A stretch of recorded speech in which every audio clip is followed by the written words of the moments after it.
The gunshot echoed through the mountain pass, just as the first snowflakes began to fall. And Margaret Jensen knew she had made a terrible mistake trusting anyone in this God-forsaken wilderness. She ran through the gathering storm, her boots slipping on the rocky terrain as the wind howled around her like a living thing, drowning out the sounds of pursuit behind her. The year was 1878, and she had traveled all the way from Philadelphia to Fort Laramie, Wyoming, to claim the inheritance her uncle had left her, a sprawling ranch on the outskirts of town that represented freedom from the suffocating expectations of East Coast society. But the man her uncle had hired as foreman, a cruel-eyed snake named Dutch Carmichael, had other plans for both the property and for her. Margaret's lungs burned as she pushed herself higher up the mountain path, the blizzard intensifying with every passing moment until she could barely see 3 feet in front of her face. Behind her, she could hear Dutch shouting orders to his men, their voices distorted by the wind. She had overheard their conversation in the barn that morning, Dutch telling his accomplices how easy it would be to arrange an accident for the new owner, how the ranch would default to him as foreman if she died without heirs. The moment he realized she had been listening, everything changed. His friendly demeanor vanished, replaced by something cold and predatory that sent her fleeing into the storm. The wind tore at her cloak, and she stumbled over a hidden root, catching herself against a boulder. Her fingers were already numb despite her gloves, and she knew she could not last much longer out here. But going back meant certain death, and at least out here she had a chance.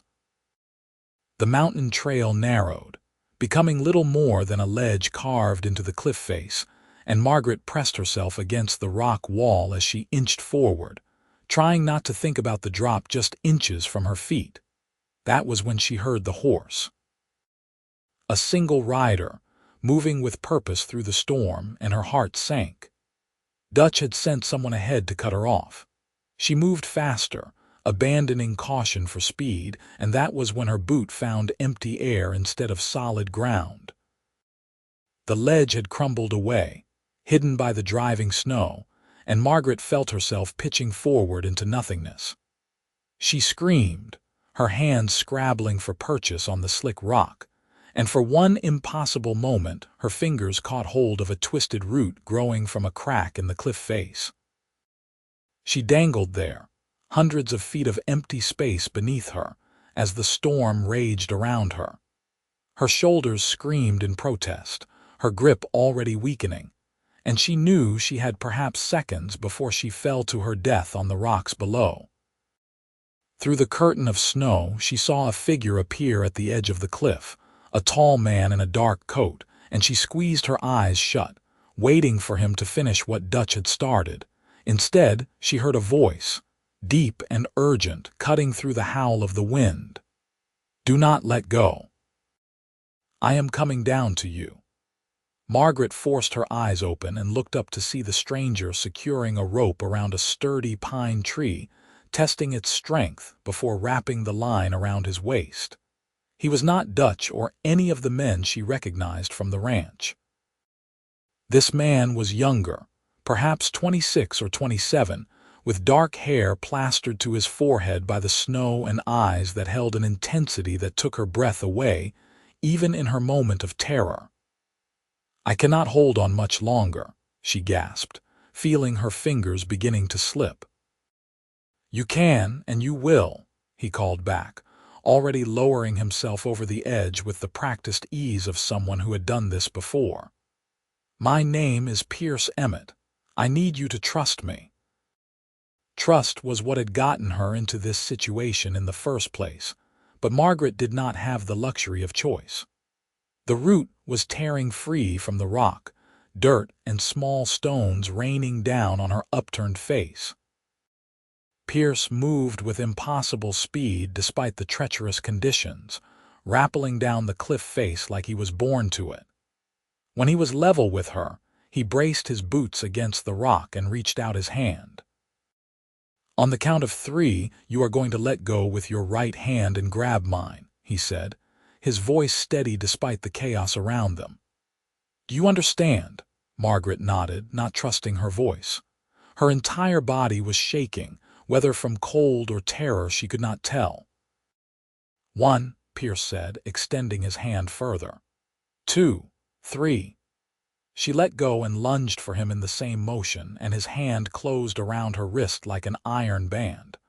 The root gave way completely, and for a sickening moment she swung free over the abyss, suspended only by Pierce's grip.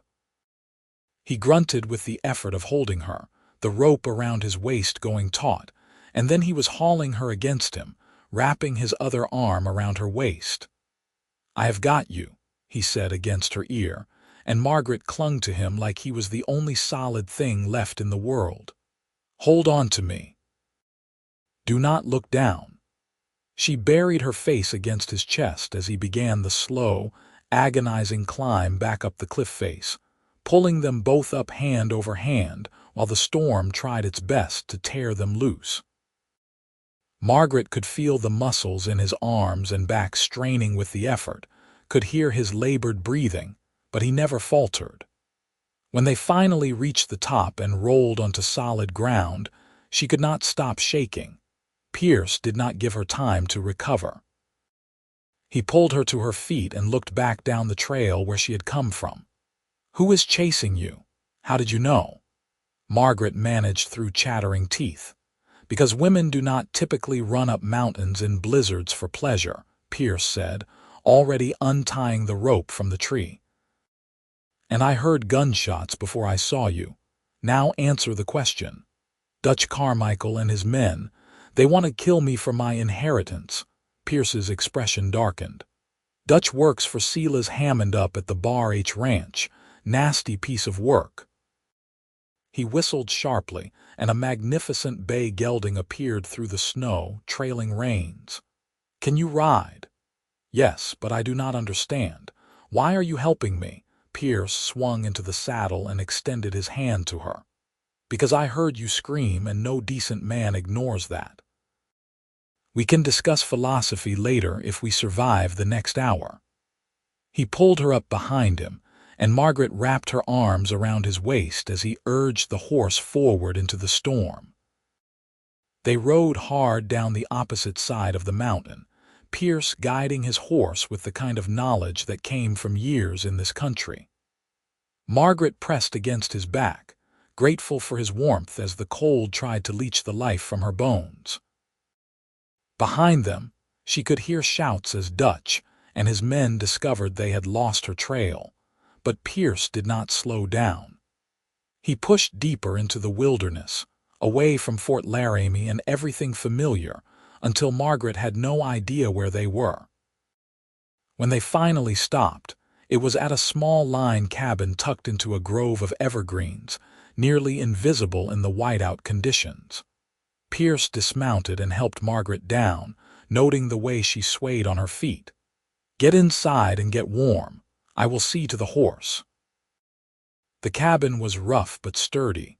A single room with a potbelly stove, a narrow bed, a table and chairs, and supplies stacked neatly against one wall. Margaret's fingers were too numb to light the kindling in the stove, and she was still fumbling with the matches when Pierce came back inside, bringing a blast of cold air with him. Let me, he said quietly, taking over. Within minutes, he had a fire going and warmth began to spread through the small space. He draped a blanket around Margaret's shoulders and pressed a tin cup of whiskey into her hands. Drink. It will help with the shock. Margaret took a sip and coughed at the burn, but she could feel it warming her from the inside out. Now that they were safe and she could actually see her rescuer clearly, she was struck by how handsome he was despite the rough clothes and the scar that traced along his left jaw. His eyes were a startling blue-gray, like storm clouds, and they studied her with an intensity that made her feel exposed. Thank you, she said softly. You saved my life. Pierce shook his head, moving to the stove to heat some coffee. You saved your own life by having the strength to hold on. I just gave you a hand up." He paused, then looked at her over his shoulder. "Why does Dutch Carmichael want you dead?" Margaret explained about her uncle, the inheritance, and what she had overheard that morning. Pierce listened without interruption, his expression growing darker with each detail. When she finished, he was silent for a long moment. "Your uncle was Thomas Jensen," he finally said. "It was not a question. You knew him." Everyone knew Tom. He was a good man, honest in a territory where that is rare. "I worked for him one summer when I first came west, before I started my own spread."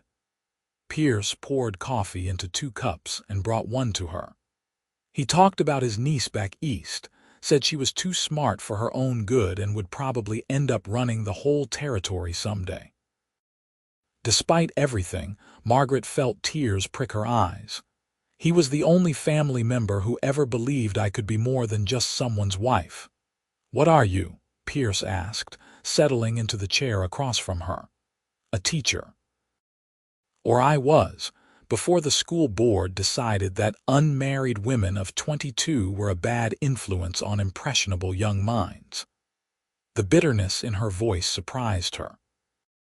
"Uncle Thomas wrote to me and said I should come west, that there was room enough here for anyone with courage and determination. I thought he meant to work on the ranch with him. I did not know he was dying." Pierce's expression softened. "Tom was stubborn, probably did not want to worry you." He took a sip of his coffee. "Dutch has been trying to get control of that land for years. It has the best water rights in the valley, and with the way the cattle business is growing, water is going to be more valuable than gold before long. Without you, the property would have gone to auction, and Dutch had men ready to make sure he got it cheap." "So what do I do now?" Margaret asked, feeling the weight of her situation settling on her shoulders. "I cannot go back to Fort Laramie. Dutch will be waiting for me." "We wait out the storm here," Pierce said. "Then we ride to Cheyenne and report what happened to the territorial marshal. Dutch might have the sheriff in his pocket, but the marshal is a different story." "That is a 3-day ride in good weather," Margaret protested. "2 if we push hard." "And we do not have much choice." Pierce stood and moved to the window, peering out at the still raging blizzard. "This storm will cover our tracks and buy us some time. With luck, Dutch will think you died in the fall and spend the next few days searching the bottom of that canyon for your body." The casual mention of her almost death made Margaret shiver despite the growing warmth in the cabin. Pierce noticed and turned back to her, his expression apologetic. "I am sorry. That was crude." He ran a hand through his hair, and Margaret noticed the way it curled slightly when wet. "I am not used to talking to Eastern ladies." "I am not much of a lady anymore," Margaret said with a ghost of a smile. "And you just saved my life. You can speak however you want around me." Something flickered in Pierce's eyes, there and gone before she could identify it. "You should get some rest. That bed is not much, but it is better than the floor. I will keep watch." "I cannot take the only bed," Margaret protested. "You almost died today. You are taking the bed." His tone left no room for argument. "I have slept in worse places than this cabin floor, believe me." Margaret was too exhausted to argue further. She moved to the narrow bed, which smelled of cedar and sage, and lay down fully clothed, still wrapped in the blanket. She thought she would be too keyed up to sleep, her mind racing with everything that had happened, but the warmth of the fire and the emotional toll of the day caught up with her. The last thing she saw before sleep claimed her was Pierce sitting in the chair by the window, his profile illuminated by firelight, keeping watch like a guardian angel in denim and leather. She woke several times during the night, each time finding Pierce in a different position but always awake, always alert. Once their eyes met across the dim cabin, and he nodded to her, a gesture of reassurance that let her slip back into sleep. When she finally woke for good, Pale morning light was filtering through the window, and Pierce was cooking something over the stove that smelled impossibly good. "Beans and bacon," he said, noticing her stirring. "It is not fancy, but it will keep you going." Margaret sat up, wincing at her sore muscles. Every part of her body ached, particularly her shoulders from where she had dangled from that cliff. "Did you sleep at all, some?" He brought her a plate and fork. "The storm has passed. We should be able to make good time today." They ate in companionable silence, and Margaret found herself studying Pierce when she thought he was not looking. There was a quiet competence about him that she found deeply reassuring after the chaos of yesterday. He moved with economy and purpose, never wasting motion, and she got the sense that he was someone who had learned to rely on himself in a harsh land. "Can I ask you something?" she said finally. Pierce looked up from his coffee. "Sure." "Why were you up on that mountain trail in the middle of a blizzard? You said you heard me scream, but what were you doing there in the first place?" For the first time, Pierce looked uncomfortable. "I was tracking strays from my herd. Had a few head wander off during the last storm, and I wanted to find them before the wolves did. In that weather, I have ridden through worse." He stood and began cleaning up their breakfast things. Besides, turned out to be fortuitous timing. Margaret had the distinct sense he was not telling her everything, but she did not press. The man had saved her life. He was entitled to his secrets. She helped him pack up the cabin, returning everything to the way they had found it, and then they were back outside in the crisp, cold morning air. The world was transformed, everything covered in a thick blanket of white that sparkled in the sunlight.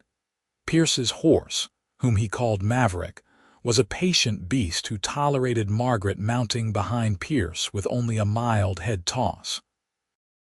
They set off through the snow, Pierce picking a trail that wound through the mountains with the confidence of someone who knew every inch of this country. Margaret held onto his waist, acutely aware of the warmth of him and the solid strength of his body. "Tell me about your ranch," she said after they had been riding for an hour, wanting to break the silence.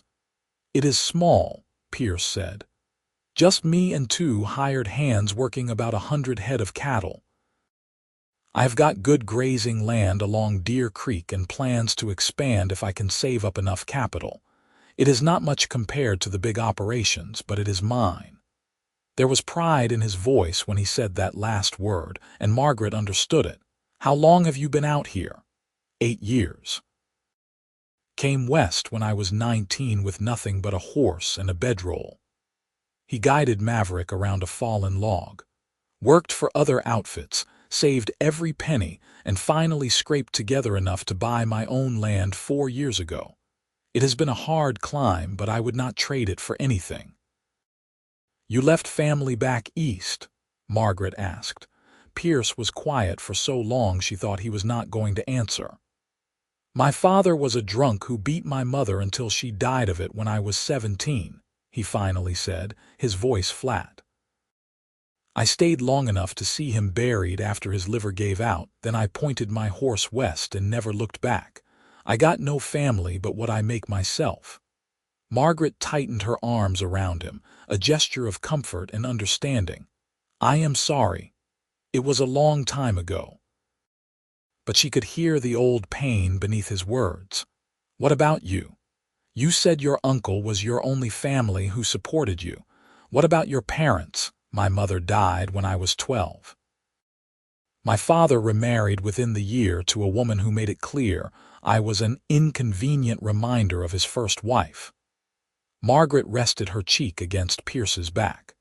"They have 3 sons now, my half-brothers. I barely know them. When I left Philadelphia, I do not think my father even noticed." "Their loss," Pierce said quietly, and something in his tone made Margaret's heart skip. They rode through the day, stopping occasionally to rest Maverick and eat jerky from Pierce's saddlebags. The mountains gradually gave way to rolling hills, and by late afternoon they were descending into a valley where a small creek ran between banks lined with cottonwoods. Pierce reined in Maverick and pointed to a cluster of buildings in the distance. "That is my place," he said, and Margaret could hear the pride in his voice again. "We will stop here for the night, get fresh supplies and a second horse for you, then we can push on to Cheyenne tomorrow." The ranch was modest but well maintained, with a sturdy barn, a bunkhouse, and a small main house that looked newly built. Two men emerged from the barn as they approached, both wearing expressions of relief that turned to curiosity when they saw Margaret. "Boss, we were starting to worry," the older of the two said, a grizzled man with a gray beard. "You have been gone since yesterday morning." "Got caught up in something unexpected," Pierce said, dismounting and helping Margaret down. "Charlie, Sam, this is Miss Margaret Jensen. She is going to be staying with us tonight." He gave them a meaningful look. "We ran into some trouble up in the mountains. Keep your eyes open." Charlie and Sam exchanged glances but nodded. These were men who knew how to take orders and not ask too many questions. Pierce led Margaret into the main house, which consisted of a living area with a fireplace, a small kitchen, and 2 bedrooms. It was Spartan but clean, with the kind of functionality that spoke of a man who spent most of his time working rather than worrying about comfort. "You can take my room," Pierce said, opening the door to show her a space with a simple bed, a chest of drawers, and a window that looked out over the valley. "I will bunk with Charlie and Sam in the bunkhouse." "I hate to keep displacing you from your own bed," Margaret protested.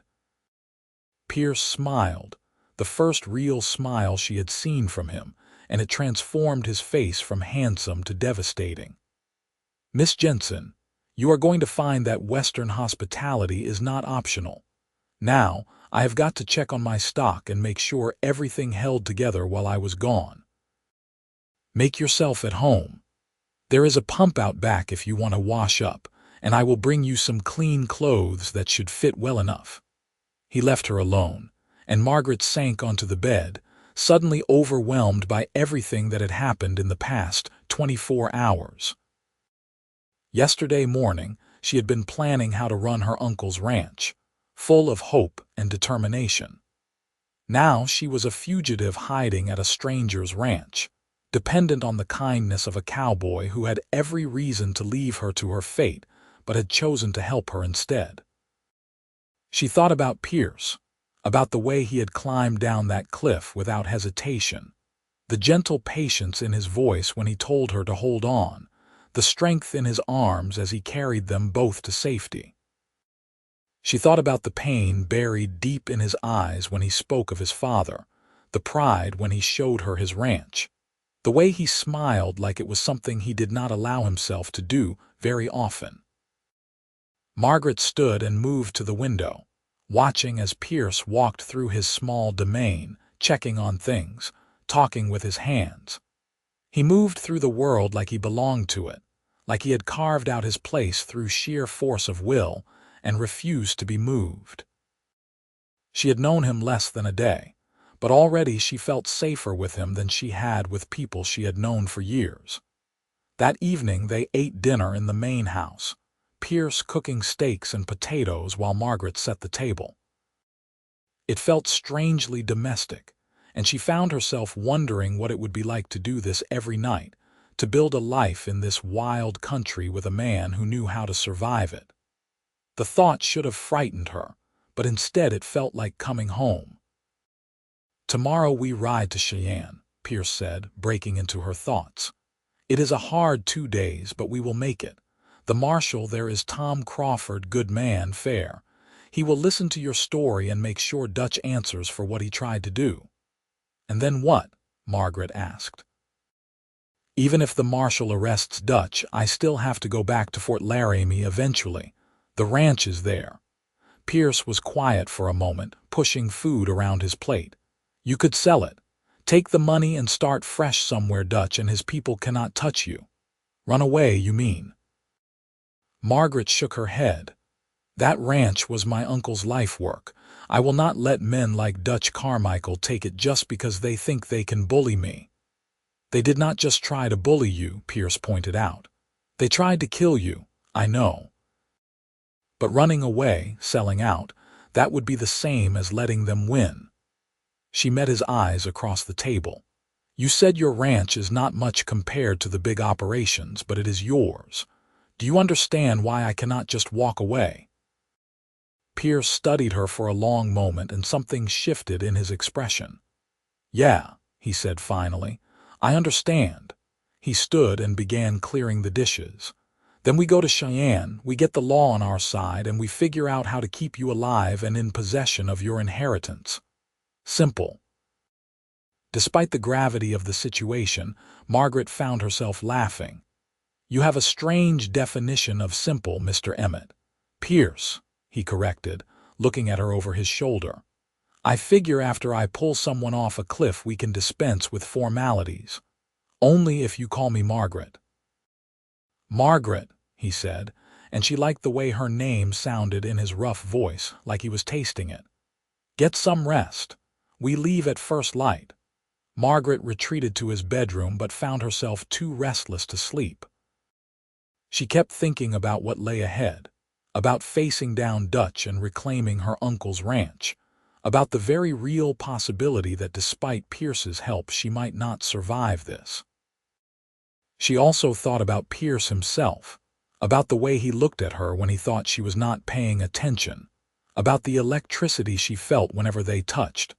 She finally drifted off sometime after midnight, and when she woke, the sky was just beginning to lighten. She dressed in the men's clothes Pierce had provided, pants and a shirt that were too large but serviceable, and emerged to find Pierce already up, packing supplies for their journey. There is coffee, he said, gesturing to the pot on the stove. And biscuits. We are taking 2 horses so we can move faster. Charlie saddled a mare for you, gentle thing named Daisy. They ate quickly and were on the trail as the sun rose, painting the sky in shades of pink and gold. Margaret found that she was a competent rider, though nowhere near Pierce's level of skill. Daisy was indeed gentle, following Maverick's lead without fuss, and they made good time across the rolling grasslands. As they rode, Pierce pointed out landmarks and told her stories about the territory, about the harsh winters and the brief, beautiful summers, about the way the land could kill you if you did not respect it, but would provide for you if you understood its rhythms. Margaret drank it all in, fascinated by this world that was so different from everything she had known. They stopped for lunch by a small creek, letting the horses drink while they ate more jerky and hardtack. Pierce had been scanning their back trail all morning, and Margaret had noticed the tension in his shoulders. You think they are following us? She asked. Dutch is not stupid. Once he figures out you are not dead at the bottom of that canyon, he is going to start looking for tracks. The snow will slow him down, but eventually he will find the line cabin and realize which direction we went. Pierce looked at her seriously. I need you to understand something, Margaret. Dutch and his men are dangerous. If they catch up to us before we reach Cheyenne, there will likely be shooting. I will do everything I can to protect you, but I need to know that you can handle yourself if it comes to that. Margaret swallowed hard. I have never shot anyone. Have you ever shot at all? My uncle taught me to shoot a rifle when I was younger, for hunting. Pierce pulled a revolver from his saddlebag and handed it to her. This is a Colt .45. It has got more kick than a rifle, but it is simple to use. You pull the hammer back, you aim, you squeeze the trigger. If someone is coming at you with a gun, you do not hesitate. You shoot center mass and you keep shooting until they stop. Can you do that if you have to? Margaret looked at the heavy weight of the gun in her hand and thought about Dutch, about the cold calculation in his eyes when he realized she had overheard his plans. Yes, she said, I can do that. I hope it does not come to that, Pierce said quietly, but I would rather you be prepared. They rode on through the afternoon, covering miles of open country. The day was clear and cold, the sky an endless blue dome overhead. And despite the danger, Margaret found herself exhilarated by the sheer space of it all, the sense of possibility that seemed to shimmer in the air like a mirage. That night, they made camp in a sheltered hollow, building a small fire for warmth and coffee. Pierce set up a simple camp with practiced efficiency, and they sat side by side on his bedroll, sharing the warmth of the fire and the companionable silence of two people who had been through something profound together. "Can I ask you something?" Pierce said finally, his voice low in the darkness. "Of course. Why did you really come west? And do not tell me it was just the inheritance. There is more to it than that." Margaret was quiet for a moment, gathering her thoughts. "In Philadelphia, my life was mapped out for me before I was born. I would marry well, have children, run a household, and die having never done anything that mattered. When I became a teacher, I thought I had found a way to make a difference, but even that was taken from me because I refused to conform to their expectations." She looked up at the stars, which seemed impossibly bright out here away from city lights. "Uncle Thomas offered me a chance to be someone other than what everyone else decided I should be. How could I not take it?" Pierce nodded slowly. "I understand that. Coming west, starting my ranch, it was about proving to myself that I could be more than my father's son, that I could build something good instead of tearing things down." He looked at her, and in the firelight his eyes were very blue. "You are brave, Margaret. Most people would have given up by now, gone back east, decided it was not worth the fight. Most people did not have you climb down a cliff to save them," she pointed out. "I just did what anyone would have done." "No," Margaret said firmly. "You did what a good man does. There is a difference." She reached out and took his hand, lacing her fingers through his. "Thank you, Pierce, for everything." Pierce looked down at their joined hands like he was seeing something miraculous. "Margaret," he said, and there was something raw and vulnerable in his voice. "I need to tell you something. The reason I was up on that mountain trail yesterday was not just because I was tracking strays. I heard gunshots and shouting, and I went to investigate because I thought someone might need help. When I saw you running through that storm, when I heard you scream, I have never been so terrified in my life. And when you went over that cliff, when I thought I might lose you before I even knew you, something inside me broke." Margaret's heart was pounding so hard she thought it might break through her ribs. "Pierce, I know this is fast. I know we barely know each other. But I feel something when I am with you, something I have never felt before, and I cannot pretend I do not." He turned to face her fully, still holding her hand. "I am not good at pretty words, and I do not have much to offer. But if you will have me, if you want to stay in this territory after all this is over, I will spend every day proving to you that you made the right choice." Margaret felt tears sliding down her cheeks, but they were good tears, joyful tears. "I feel it too," she whispered. "I thought I was going insane, feeling so much for someone I just met. But Pierce, when you held me on that cliff, when you told me to hold on, I knew that I was safe. Not just physically, but in every way that matters." Pierce reached up and cupped her face in his rough, calloused hand, wiping away her tears with his thumb. "Can I kiss you?" "Yes," Margaret breathed, and then his lips were on hers, gentle at first and then with growing passion as she responded. She wrapped her arms around his neck and kissed him back with everything she had, pouring all her fear and hope and growing love into the connection between them. When they finally broke apart, both breathing hard, Pierce rested his forehead against hers. "I will keep you safe," he promised. "Whatever it takes, Margaret. I will keep you safe and help you claim what is yours." They held each other by the fire, talking late into the night about their hopes and dreams, about the lives they wanted to build in this wild country. Margaret fell asleep in Pierce's arms, feeling safer and more cherished than she had in her entire life. They woke at dawn and were back in the saddle within the hour, pushing hard for Cheyenne. The land gradually changed as they rode, becoming more settled, with homesteads and small ranches appearing with increasing frequency. By late afternoon, they could see the town in the distance, a sprawling collection of buildings that had grown up around the railroad. Pierce led them directly to the marshal's office, a sturdy building on the main street. Marshal Tom Crawford was a tall man with iron gray hair and eyes that had seen everything and were not easily impressed. He listened to Margaret's story without interruption, his expression growing grimmer with each detail. "Dutch Carmichael has been trouble for years," Crawford said when she finished, "but he has always been smart enough to avoid anything we could arrest him for. This is attempted murder and conspiracy to commit fraud. I will send some deputies back to Fort Laramie to bring him in."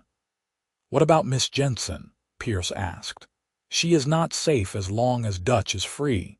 She can stay here in Cheyenne until we have him in custody." "There is a boarding house for ladies run by Mrs. Abigail Thompson. She will be safe there." Crawford looked at Margaret. "I will need you to make a formal statement and sign some papers regarding your uncle's estate. With your testimony, we should be able to secure a conviction." They spent the next 2 hours going over every detail of what had happened, Margaret signing statement after statement until her hand cramped. Through it all, Pierce stayed by her side, a solid, reassuring presence. When they finally emerged from the marshal's office, the sun was setting and Margaret felt drained. "Let me take you to Mrs. Thompson's," Pierce said quietly. "You need rest and a proper meal." The boarding house was a neat 2-story building with lace curtains in the windows and a flower garden that was brown now with winter, but would likely be beautiful in spring. Mrs. Thompson was a motherly woman in her 50s who took one look at Margaret's exhausted face and immediately swept her inside, clucking about proper meals and hot baths. Pierce stood on the porch, his hat in his hands. "I will be at the hotel down the street. If you need anything at all, you send for me." Margaret stepped close to him, not caring if Mrs. Thompson saw. "Will I see you tomorrow?" "Every day until Dutch is behind bars and you are safe," Pierce promised. He leaned down and kissed her forehead. "Get some rest, Margaret." The next week passed in a strange limbo. The marshal's deputies rode to Fort Laramie and returned with Dutch and 2 of his men in custody, though 3 others had fled and were being pursued. Pierce visited Margaret every day, and they spent hours walking through Cheyenne, talking and learning about each other. Margaret discovered that Pierce had a dry sense of humor that emerged when he was comfortable, that he loved to read but rarely had time for it, that he wanted a big family someday to make up for the one he never had. Pierce learned that Margaret was fiercely intelligent and not afraid to speak her mind, that she loved teaching and hoped to open a school on her ranch someday, that she had a talent for figures and business that would serve her well running the property. With each passing day, their feelings for each other deepened, moving from attraction to something more profound. The trial was held 3 weeks after Dutch's arrest, a swift proceeding given the clear evidence of his guilt. Margaret testified about what she had overheard and the subsequent chase through the mountains. Pierce testified about finding her and the gunshots he had heard. In the end, Dutch was sentenced to 15 years in prison for attempted murder and conspiracy, while his accomplices received 10 years each. When it was over, Margaret stood on the courthouse steps and took a deep breath of free air. Pierce appeared at her side, offering his arm. "It is finished," he said. "You can go home now." "Home," Margaret repeated, testing the word. They began walking back toward the boarding house, but Margaret's mind was racing. "Pierce, I need to ask you something, and I want you to think carefully before you answer." He looked down at her, his expression serious. "All right. These past few weeks, getting to know you, falling in love with you, it has been the best time of my life. But I need to know if this is real, if what you feel for me can last beyond the crisis that threw us together." She stopped walking and turned to face him. "Because, Pierce, I love you, completely and without reservation. But my ranch is near Fort Laramie and yours is on Deer Creek, and I need to know if you are willing to figure out how we make this work, because I cannot imagine my life without you in it." Pierce was very still for a moment, and then a slow smile spread across his face, that rare, beautiful smile that made her heart skip. "Margaret Jensen, I have been trying to figure out how to ask you to marry me for the past 2 weeks. I have been agonizing over it, wondering if it was too soon, if you would think I was insane." "Marry you?" Margaret whispered, joy flooding through her. "I love you," Pierce said simply. "I loved you when I pulled you off that cliff. I loved you when you refused to run away from your inheritance. I loved you when you fell asleep in my arms by the fire. I love your courage and your stubbornness, and the way you look at this country like it is full of possibilities instead of dangers." He took both her hands in his. "As for the ranches, we will figure it out. We could split our time between them or combine them somehow, or sell one and reinvest in the other. I do not care about the details, Margaret. I just know that I want to spend the rest of my life with you." Margaret launched herself into his arms, kissing him with all the love and joy bubbling up inside her. "Yes," she said between kisses. "Yes, yes, yes. I will marry you, Pierce Emmett." They were married a month later in the small church in Cheyenne, with Marshall Crawford giving Margaret away and Charlie and Sam standing up as Pierce's witnesses. Margaret wore a simple blue dress that brought out the gold in her brown hair, and Pierce wore his best suit, looking uncomfortable but devastatingly handsome. When the preacher pronounced them husband and wife and Pierce kissed her, Margaret felt like her heart might burst with happiness. They spent their wedding night at the hotel in Cheyenne, and Margaret discovered that Pierce was as gentle and attentive a lover as he was everything else, taking his time to make sure she felt cherished and safe. Afterward, lying in his arms in the darkness, Margaret thought about how much her life had changed in just a few short months. She had come west looking for independence and purpose, and she had found those things. But she had also found something she never expected: a partner, an equal, someone who saw her not as she was supposed to be but as she truly was. "What are you thinking about?" Pierce murmured, running his fingers through her hair. "How lucky I am," Margaret said. "If I had not overheard Dutch's plan, if I had not run up that mountain, if you had not been there at exactly the right moment." "I do not believe in luck," Pierce said. "I believe we found each other because we were meant to. Simple as that." In the spring, they combined their operations, selling Pierce's smaller ranch and reinvesting in expanding Margaret's inherited property, which they renamed the Double E Ranch for Emmett.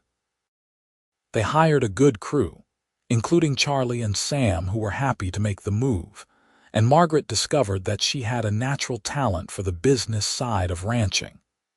Pierce handled the day-to-day operations while Margaret managed the books and built relationships with buyers in Cheyenne. They also opened a small school on the ranch for the children of their workers and neighboring homesteaders, with Margaret teaching 3 days a week. It was everything she had dreamed of and more, the chance to make a real difference in people's lives while building something lasting. Their first child, a son they named Thomas after Margaret's uncle, was born the following winter during a snowstorm that reminded them both of the blizzard that had brought them together. Pierce was beside himself with worry during the delivery, pacing the hallway until the doctor finally took pity on him and let him into the room. When he held his son for the first time, tears streaming down his face, Margaret knew that they had created something beautiful together. 2 years later, they had a daughter they named Rose, who had her father's blue eyes and her mother's stubborn determination. Watching Pierce with his children, seeing the gentle patience he showed them, and the way he made sure they knew they were loved every single day, Margaret understood that he was determined to give them everything he never had. The Double E Ranch prospered over the years, growing into one of the most successful operations in the territory. Margaret became known not just as a savvy businesswoman, but as a fierce advocate for education and women's rights, using her position and resources to help other women find their footing in the West. Pierce supported her in everything, never trying to hold her back or diminish her accomplishments. On their 10th anniversary, they stood together on the porch of their expanded ranch house, watching the sun set over the land they had built together. Thomas was chasing Rose through the yard, their laughter carried on the evening breeze, while their youngest, a 3-year-old boy named James, played with a wooden horse Pierce had carved for him. "You ever think about that day on the mountain?" Margaret asked, leaning into Pierce's side. "Every day," he admitted, wrapping his arm around her shoulders. "I think about how close I came to losing you before I ever really had you. I think about how one moment, one decision changed everything." "I was so scared," Margaret said, "hanging from that cliff, thinking I was going to die. And then you appeared, and somehow I knew everything would be all right. I do not know how I knew, but I did." Pierce turned to face her, taking her face in his hands the way he had that night by the fire so many years ago. "You saved me just as much as I saved you, Margaret. Before you, I was just going through the motions, building something but not really understanding why. You gave me purpose. You gave me a family. You gave me everything." Margaret rose on her toes and kissed him, a soft, sweet kiss that still held all the passion and love of their first kiss. "We saved each other," she said. "That is how it is supposed to work." As the stars began to appear in the darkening sky and their children's laughter echoed across their land, Margaret thought about the terrified woman who had run into a blizzard, who had clung to a cliff face and prayed for a miracle. That woman had been brave enough to take a chance on the unknown, to trust a stranger, to build a life in a wild country that demanded everything and gave back tenfold to those with the courage to claim it. She had found her place in the world, not despite the dangers and challenges of the West, but because of them. And she had found her place in Pierce's arms, in his heart, in the life they had built together, one day at a time. The wind picked up, bringing with it the scent of sage and the promise of rain, and Margaret smiled. This was home. This was family. This was the life she had chosen, and it was more than she ever could have imagined. Years continued to pass, each one adding new layers to their story. Thomas grew into a serious young man who shared his father's love of the land and his mother's head for business. Rose became a teacher herself, taking over the school on the ranch and expanding it to serve even more families. James, the surprise baby who came along when Margaret thought they were done having children, inherited his father's quiet strength and his mother's stubborn refusal to accept limitations. Pierce's hair went gray at the temples, and Margaret found silver threading through her own brown locks, but the love between them never faded. If anything, it deepened with time, growing richer and more complex as they weathered hardships together.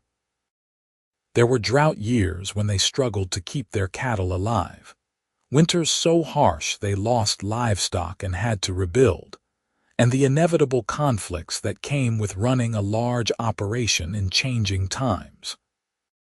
Through it all, they held onto each other and the foundation they had built together. On difficult nights when worry kept them awake, they would talk about that day on the mountain, about how they had survived worse and would survive whatever came next. It became their touchstone, the reminder that they were stronger together than anything life could throw at them. Margaret never forgot Dutch Carmichael, though he faded into memory as years became decades. She heard he died in prison, never having seen freedom again, and she felt nothing but a distant sadness for a man who had let greed poison his life. She chose instead to focus on the good that came from those terrible days, on the love story that emerged from danger and fear. When they were old and their children had children of their own, Pierce and Margaret would sit on their porch in the evenings and watch the sun set over land they had worked and loved for decades. Their grandchildren would play in the yard just as their children had, and sometimes one of them would ask about how Grandma and Grandpa met. Margaret would smile and look at Pierce, and he would take her hand just as he had done thousands of times before. And they would tell the story of the blizzard and the cliff and the cowboy who climbed down to save a woman he did not know, never realizing he was saving his own future in the process. "I was running from a bad man," Margaret would say, "and I fell off a cliff in the middle of a snowstorm. I thought I was going to die. And I heard her scream," Pierce would continue, "and I could not just ride away, so I climbed down and carried her up. And then we fell in love," Margaret would finish, squeezing Pierce's hand. "Best decision I ever made," Pierce would say, "climbing down that cliff." "Best decision I ever made," Margaret would echo, "was holding on until you got there." Their grandchildren would listen with wide eyes, thrilled by the adventure and the romance of it all. They did not understand yet what Margaret and Pierce knew in their bones, that love was not just the passionate beginning but the choice to hold on through everything that came after. It was climbing down into the darkness when someone needed you. It was being strong enough to accept help when you needed it. It was building something together, day by day, year by year, until you looked back and realized you had created a legacy that would outlast you both. On a warm summer evening, many years after that fateful day in the blizzard, Pierce and Margaret celebrated their 50th wedding anniversary surrounded by their children, grandchildren, and great-grandchildren. The Double E Ranch had grown beyond anything they had imagined, a thriving operation that employed dozens of families and was known throughout Wyoming for its fair dealing and quality stock. But more than that, it was known as a place built on love. Everyone who visited the ranch could feel it in the way Pierce and Margaret looked at each other, in the gentle touches they exchanged in passing, in the complete partnership they had forged over half a century together. They were living proof that true love not only existed, but could thrive even in the harsh realities of frontier life. As the party wound down and their family began to drift away to their own homes and lives, Pierce and Margaret found themselves alone on the porch once more, watching the stars emerge in the darkening sky. Margaret leaned her head on Pierce's shoulder, feeling the steady beat of his heart, and thought about all the moments that had led them to this one. "If you could go back," Pierce said quietly, breaking the companionable silence, "and change anything about that day, would you?" Margaret did not hesitate. Not a single thing. Every moment of fear, every second of uncertainty, it was all worth it to end up here with you. Even almost dying, especially that, Margaret said, because it showed me what really matters. Not safety or certainty or following the path everyone expects you to take. What matters is being brave enough to grab hold of life when it offers you something real, even if it is terrifying. Pierce kissed the top of her head. "I love you, Margaret Emmett. I have loved you since the moment I saw you hanging from that cliff, refusing to let go even though you were terrified. I love you more today than I did 50 years ago, and I will love you until I take my last breath." "And I love you," Margaret said, tears streaming down her weathered cheeks. "My cowboy, my partner, my home." They sat together as night fell completely, Two people who had found each other in the most unlikely circumstances and built a life that exceeded every dream. The wind whispered through the cottonwoods, carrying with it the scent of sage and earth and home, and Margaret thought about the terrified girl who had run into a blizzard so many years ago. That girl had been looking for independence and purpose, but she had found so much more. She had found love. She had found family. She had found herself. When Pierce finally passed away at the age of 84, it was peacefully in his sleep with Margaret holding his hand.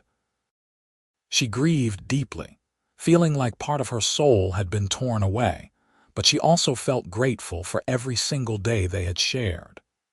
Pierce had given her 52 years of unwavering love and support, and she carried that with her through the remainder of her days. Margaret lived another 5 years after Pierce's death, spending her time with her children and grandchildren and great-grandchildren, passing on the stories and values that she and Pierce had built their lives upon. She never remarried, telling anyone who asked that she had already found her great love and one lifetime with him was worth more than a dozen lifetimes with anyone else. On the anniversary of the day Pierce had saved her from the cliff, Margaret would ride out to a spot on their property where you could see for miles in every direction. She would sit on her horse and remember that terrified girl running through the blizzard, the cowboy who had appeared out of the storm like an answer to a prayer, the moment when their eyes met and something shifted in the universe. She would remember his voice telling her to hold on, his strength as he carried them both to safety, the first tentative moments of falling in love. She would remember their wedding day, the births of their children, the thousands of small moments that made up a marriage. And she would smile, knowing that she had lived a life worth living, that she had loved and been loved completely. When Margaret passed away in her sleep at the age of 87, her children found a letter she had written to be read at her funeral.